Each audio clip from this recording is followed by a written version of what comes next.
Agora eu vou passar para a Marina, que ela vai falar um pouco do teatro dela, tá? Obrigado. Bom, desde jovem o Verga se mostrava interessado pelo teatro, apesar dele considerar o teatro uma forma de arte mais limitada. Mais pra frente, o teatro vai ser uma forma dele conseguir um pouco mais de lucro e um pouco mais de reconhecimento. Só que aqui é importante ressaltar que, para o Verga, o romance é a obra é a mais completa e a mais humana das obras de arte. Ele acreditava que, entre aspas, a harmonia das formas seria tão perfeita e a sinceridade da sua realidade tão evidente que a mão do artista seria invisível. Ou seja, a obra deveria falar por si só. Era como se ela se fizesse. Daí pensar que o teatro é uma coisa mais limitada porque deveria ter a intervenção do autor, né, a condução do autor. E, nesse sentido, ele também considerava que o público do teatro era outro.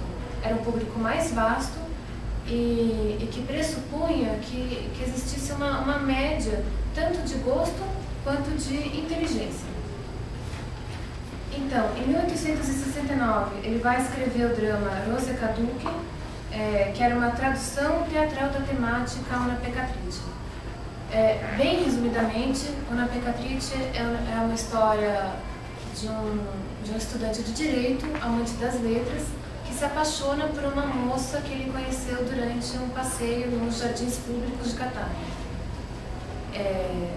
Só que essa moça era esposa de um conde, né?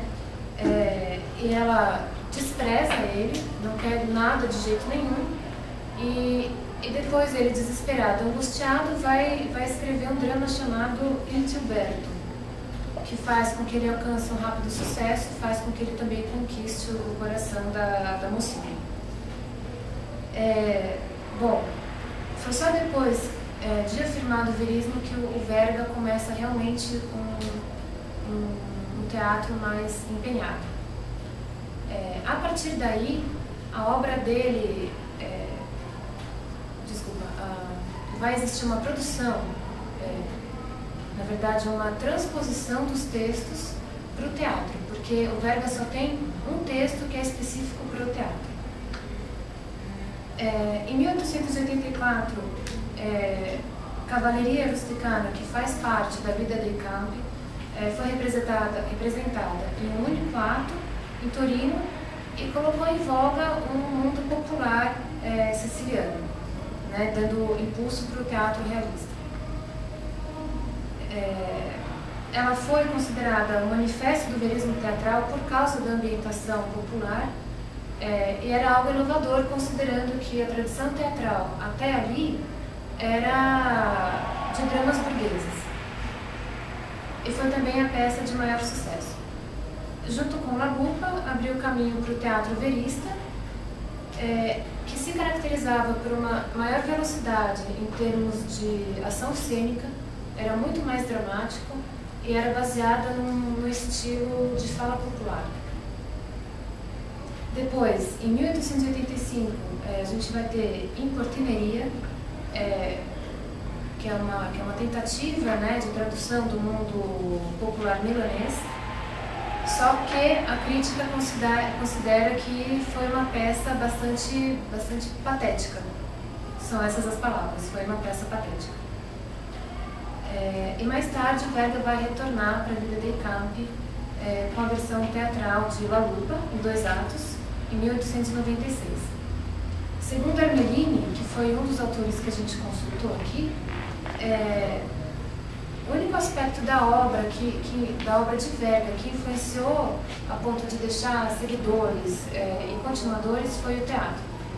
Mas ele faz uma ressalva, que, como a Bárbara falou, o Verga era muito reservado. Então, já no final, ele volta para Sicília, ele já está deixando a literatura progressivamente e esse conservadorismo político está muito mais forte. Então, pelo que ele fala, não foi uma influência assim muito grande. Em 1901, vão ser representados La Caccia al Lupo e La Caccia alla Volpe, que eu traduzi livremente como A Caça do Lobo e A Caça à Raposa. que foi uma tentativa de ligar os elementos realistas com sugestões simbólicas. Só que eu não consegui achar nada a respeito dessas peças. E por último, 2 anos depois, vai estrear um drama em 3 atos chamado D'Arthur à Mio, no Teatro de Milão. Esse texto foi feito especialmente para o teatro e depois, alguns anos mais tarde, ele foi transformado em romance.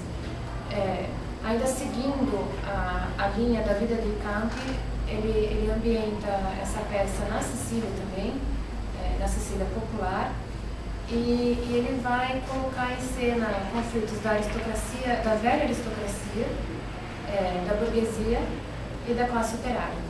E a partir desses conflitos expostos, ele vai tentar extrair uma tese de moral social, em que ele diz que não é possível, jamais, a existência de um projeto social e democrático, porque os interesses sempre se sobrepõem uns aos outros.